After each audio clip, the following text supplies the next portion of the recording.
Okay, so you may be wondering, why did I just show you old pictures of intercom, and why was there a picture from Greece?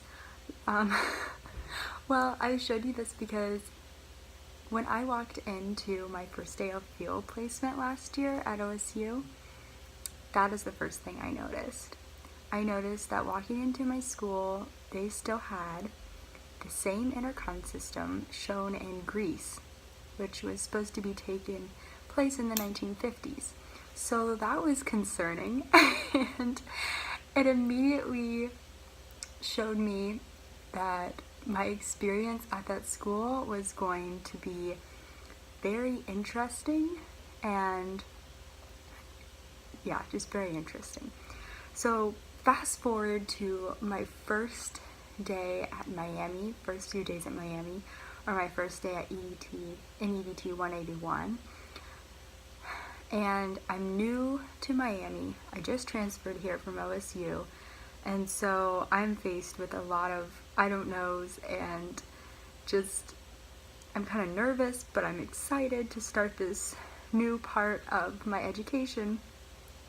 And as I'm sitting at EDT 181 and we are asked to notice different things and begin to wonder, but when Dr. Sanders said notice, I immediately thought back to when I walked in to my first day at my field placement, and just how important noticing is in our experiences, and how it can be related to science, and it's so much a part of thinking like a scientist and what science is, because science is creative, and it's taking the time to notice or realizing what you're noticing and asking questions. And throughout this semester, I've been constantly going back to my times at that school that I was in, the first grade classroom I was in, and realizing how much better these first graders are at noticing and asking questions and wondering than I am as a college student sitting in a lecture and trying to come up with questions that I have or things that I noticed. Because Dr. Sanders did not give us the answer, and we are trained throughout high school to find the answer and then repeat it. So that was extremely difficult to train myself out of that. And so just going back to that classroom that I was in, how eager they were, and even though their school gave them little to almost none,